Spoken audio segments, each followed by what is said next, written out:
My name is Allyson Gonzalez. I'm an OBGYN, only currently practicing GYN on the West Side, California. My name is Joanne Coleman. I've been a minister for at least 30 plus years.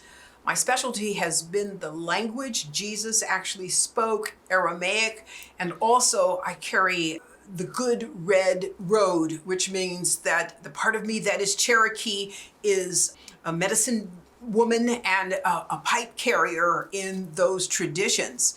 And my focus has been on women's spirituality. I want to be provocative. I want to be a provocateur spiritually that would provoke a woman to fall in love with herself and find herself adorable. A lot of what I want to do is reconceive what we perceive of as women's power, because I think the only metric we have is a masculine metric, which is conquer. I'm grateful for the masculine that does that, but I don't want to do that. People don't know it. It's an optical illusion. And so you kind of have to sit in it until it appears. And my experience is, from the heart, the two of you have been so instrumental in my visceral experience of that power and my ability to come back and plug in and be charged up and then go back out there and do what's needed. Women's power being almost that kind of network and web where we can go and plug in and then we go out and do what has to be done. And both of those are vital. I don't think it's going to be a separatist movement where we huddle and where we huddle against or protect ourselves. I think it's going to be recognizing our strength and our power and our beauty and our joy, which to my mind is our greatest power, our love, and then go out and titrate it into the world, because the greed, hatred, and delusion that we see are a result of a lack of that. But we need a place to recharge. Our own power is suspect to us, and any woman who exhibits it is suspect. So the place where you might go to plug in becomes a place that you're cautious about. And how do we reimagine that in such a way that really ultimately what brings safety, the barrier to entry lowers. The two of you, and to my mind, is so beautiful. It's a genuinely beautiful marriage, in that you represent spirituality and science coming together.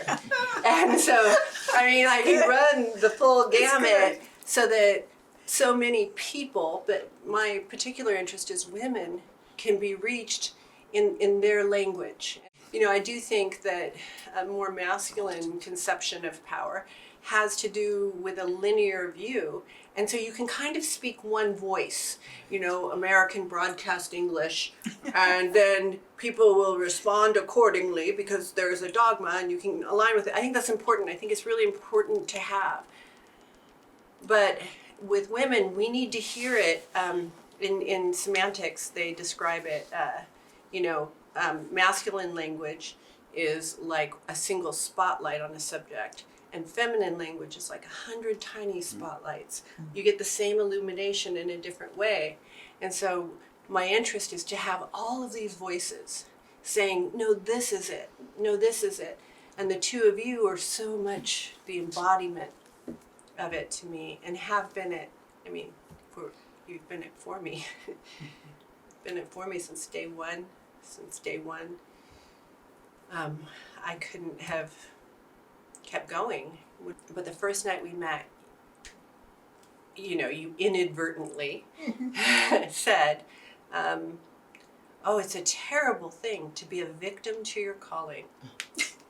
It's a terrible thing to be a victim to your calling, because it's bad enough to not know your calling.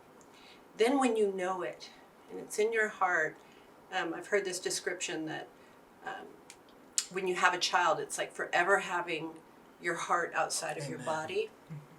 And that's what a calling feels like. It's always there. It's always pulling you. It's pushing you. It's urging you. There is no relationship that supersedes that relationship when you have that relationship.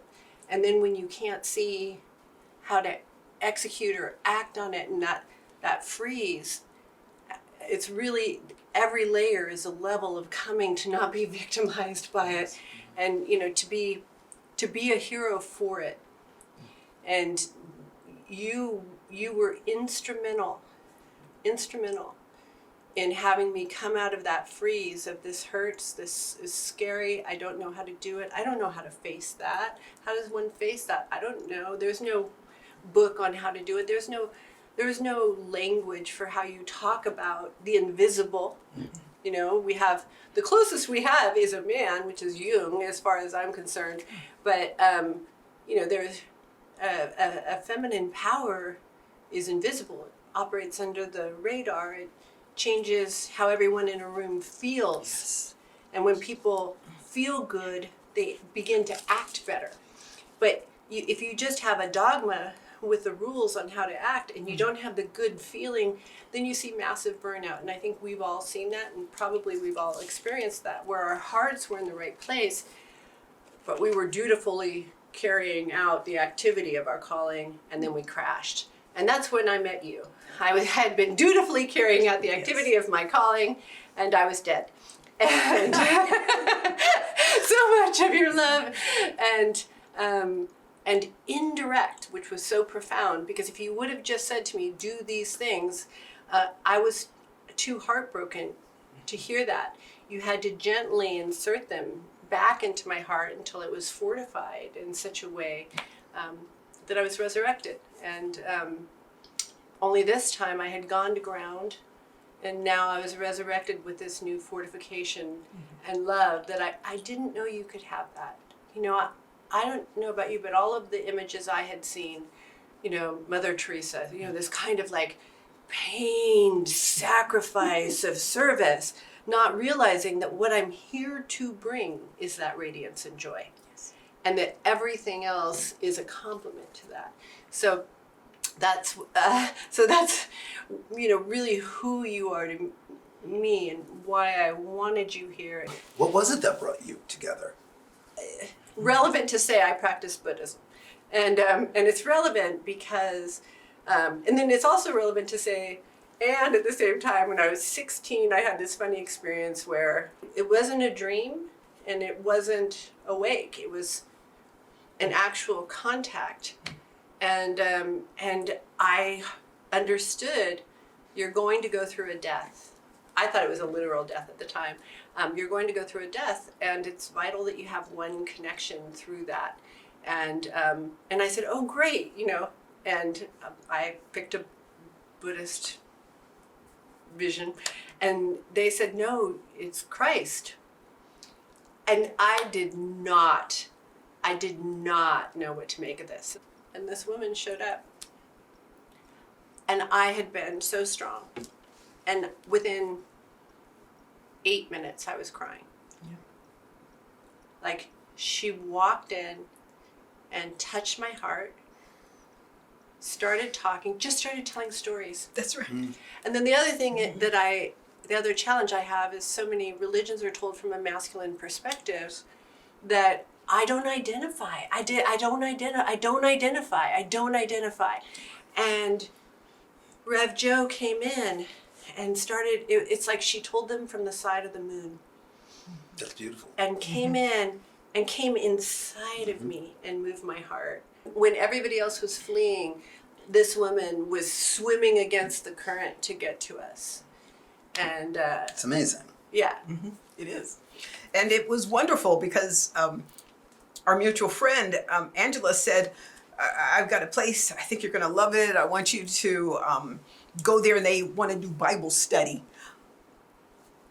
I was less than clear about what that could possibly mean, because I thought if they're traditionalists, I'm nowhere close. Not really.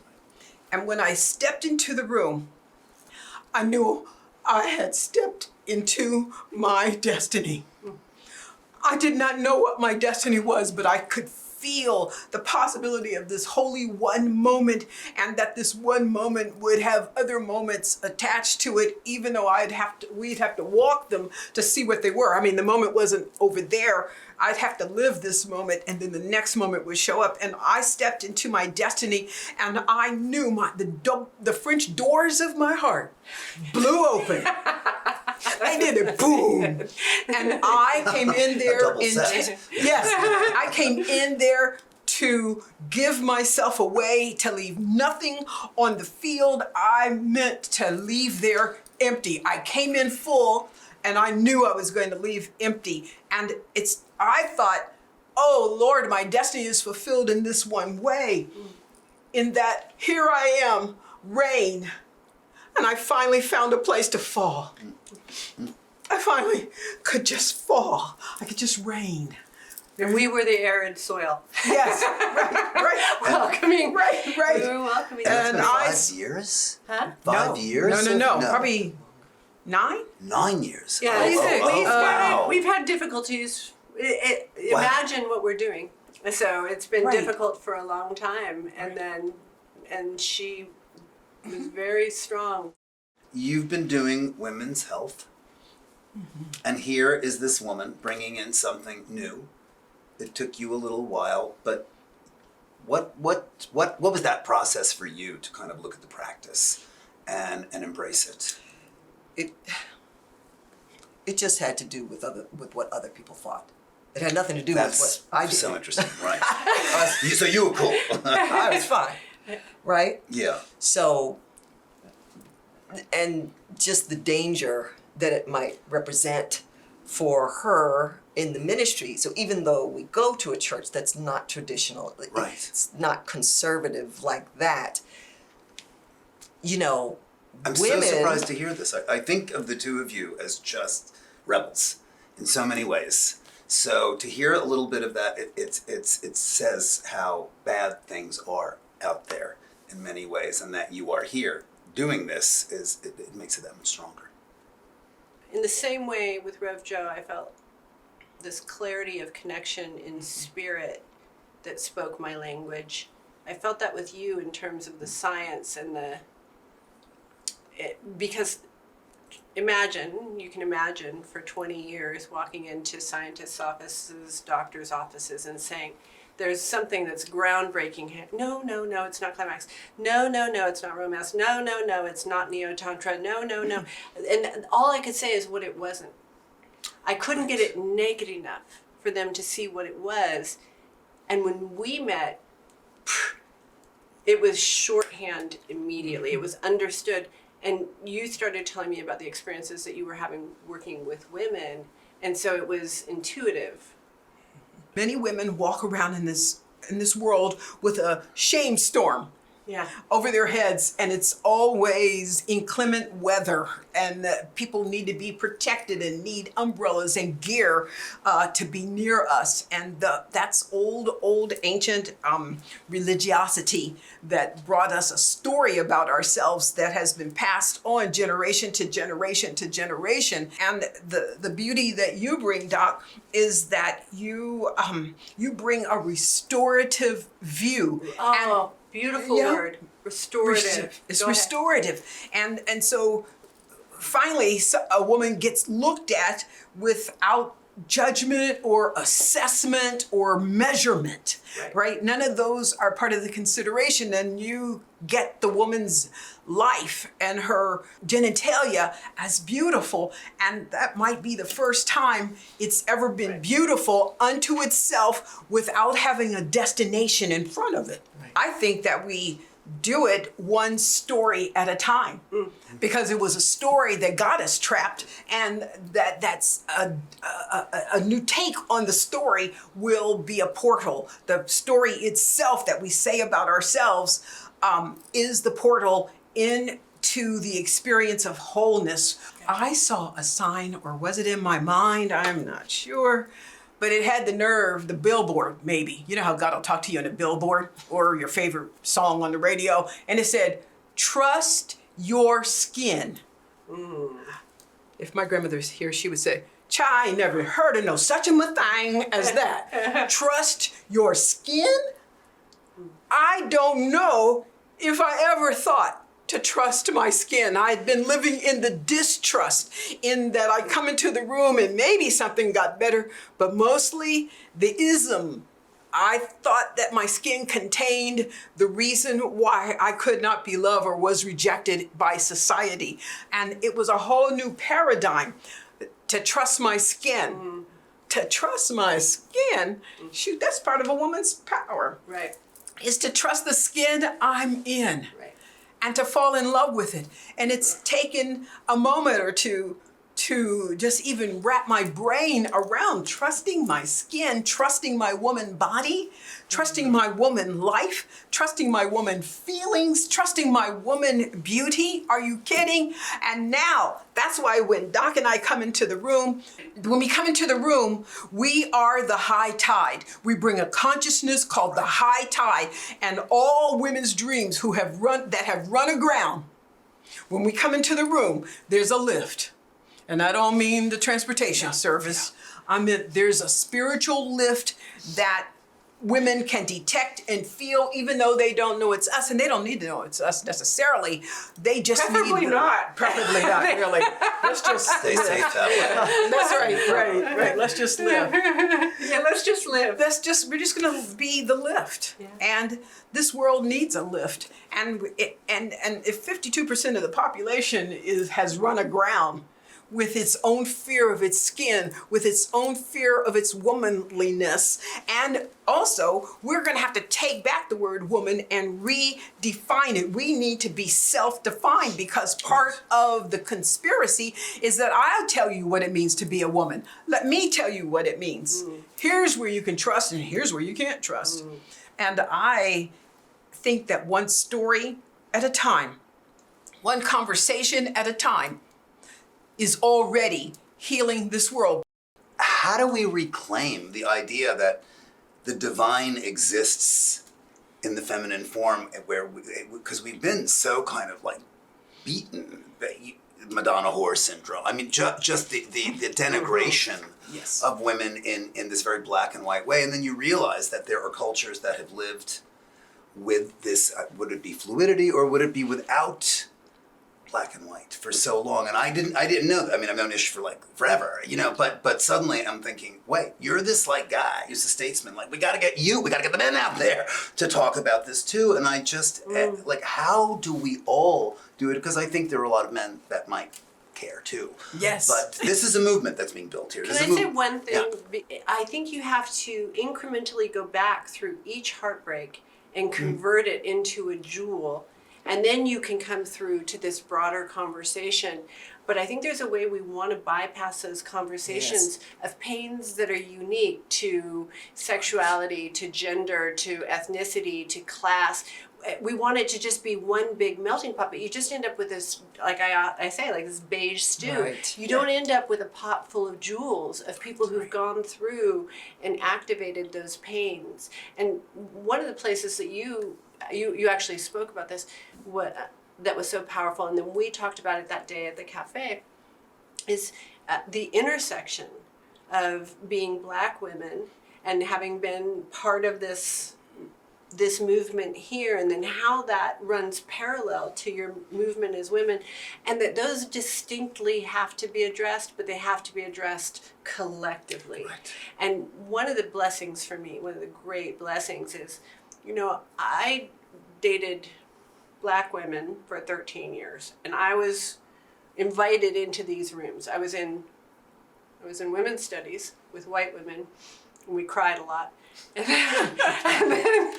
then I went to these jubilees, and it was a radically different experience, and I did not understand. And one of the things that I heard there was, because I was so big on sexuality, because over here, no one was talking about it. They were talking about it as a political act, but not like the joy, the celebration, the beauty. And so I would bring it up in these rooms, and this one woman said, "Oh, honey, we have that handled." Like that's why there's joy in this room. And I remember that was a pivotal point for me in making a decision that my life as a feminist would be to offer a platform for that view. That was actually the winning view. That I do believe healing is important, but I believe that healing happens in the groundswell of joy. If women were in possession of our own resource of sexuality, we would be ungovernable. Right. I kind of like that. And so what do?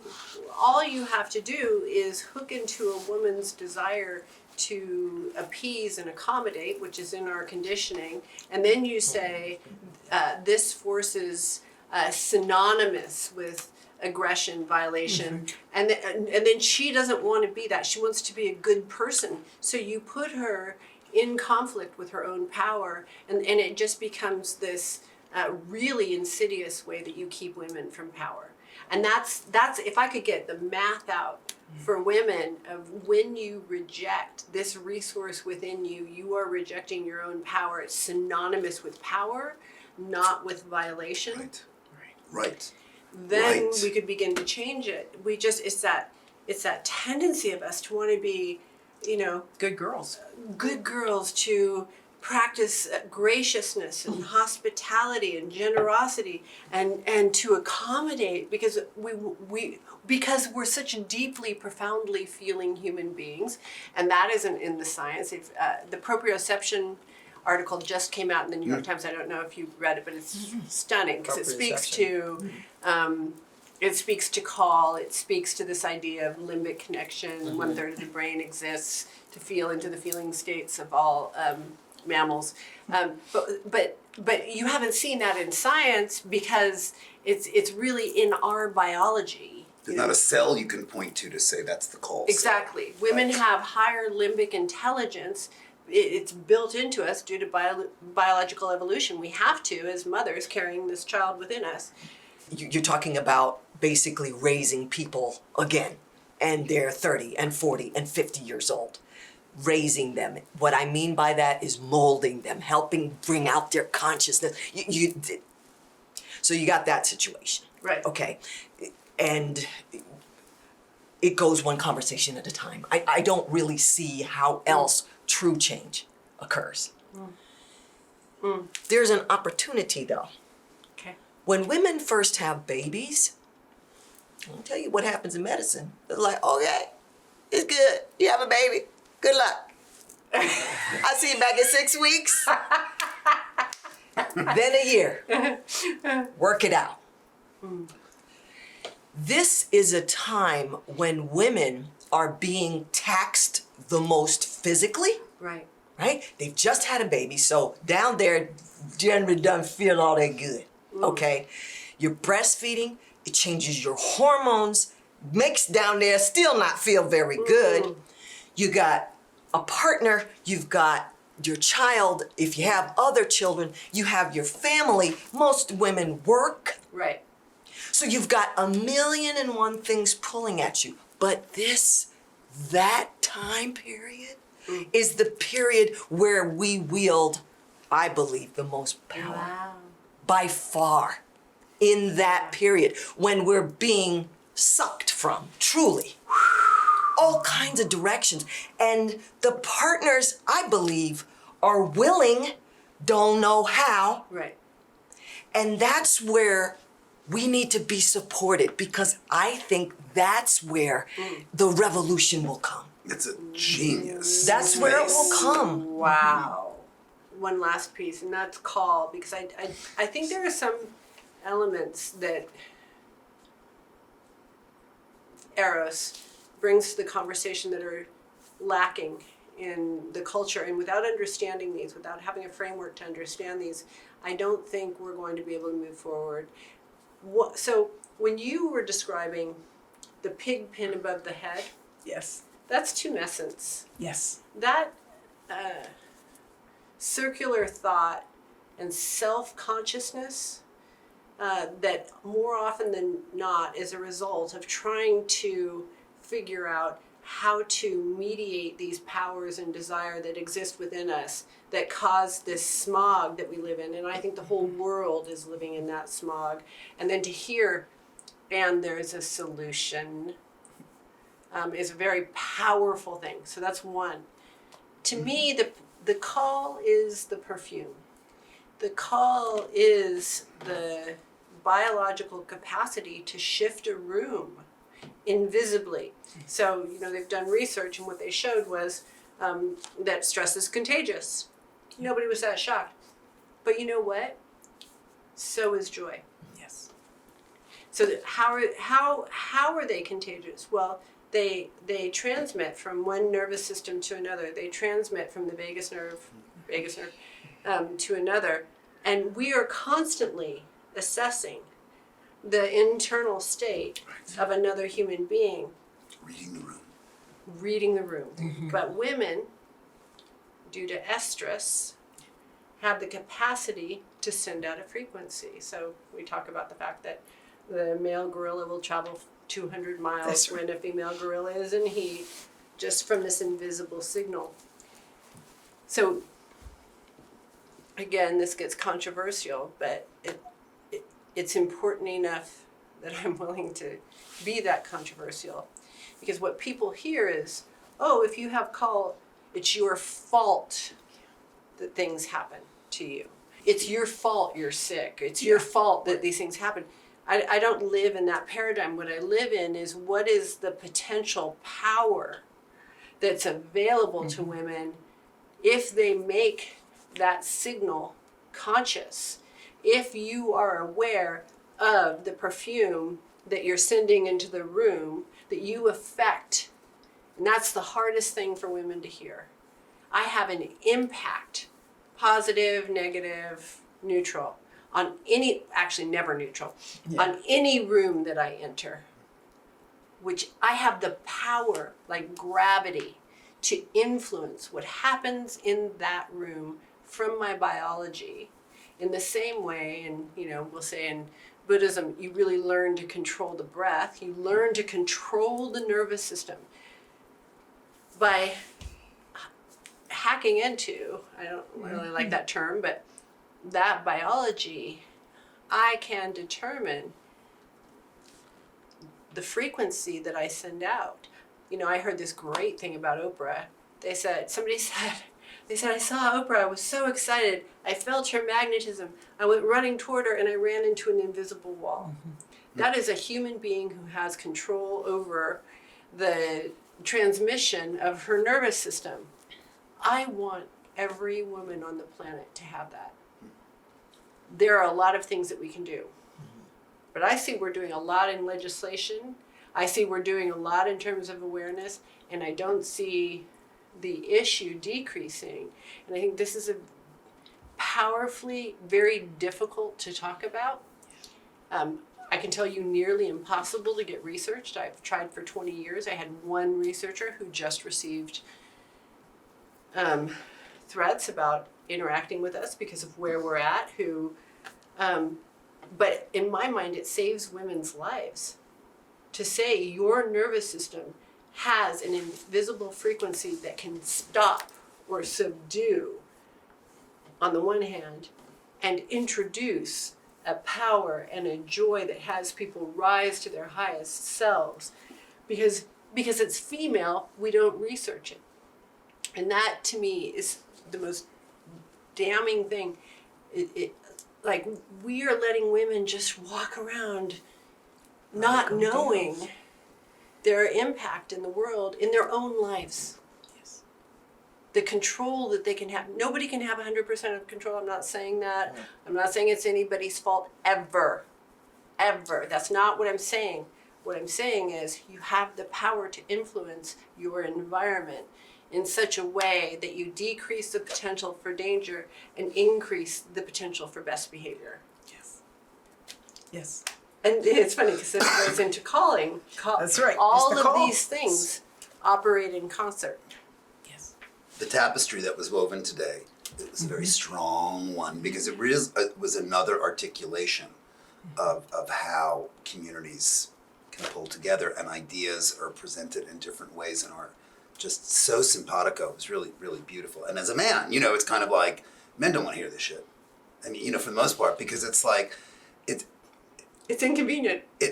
at least inconvenient. At most, it's like, oh shit. But here's the thing. It's like, Here's the thing. I'm going to say you don't want to hear it in the moment, Right. but you want to see the result of it realized, because it realized creates a better place. beautiful world. Yeah. It's, And actually it creates a sex. better you. of course. You know, it's, It also creates more sex. right, Yeah. right, right. I Yeah, shouldn't no, say indeed. that, but Yeah, no, we it's all part of know love. this, and there are many. I mean, you know, as a gay man, it's like it's not an issue for me. It's like this is great, you know. But for a lot of straight men, I think they can't wait. They just don't know how to embrace it.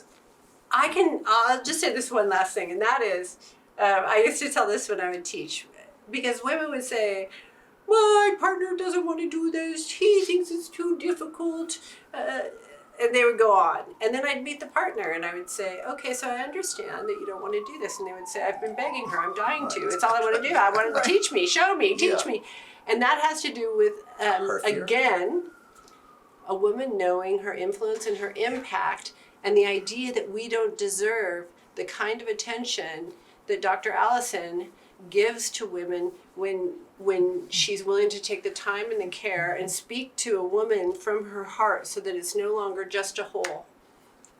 So that the radiance and beauty of this area of her vagina, whatever a woman wants to call it, hopefully we invent a word that It's isn't not the either JJ. that isn't medicalized, that isn't slang, that isn't I want to, because you were talking about language before, and Right. like the gays reclaiming queer. Like I Right. want to hear what you want to reclaim too, because I think you're going to come up with the language for this.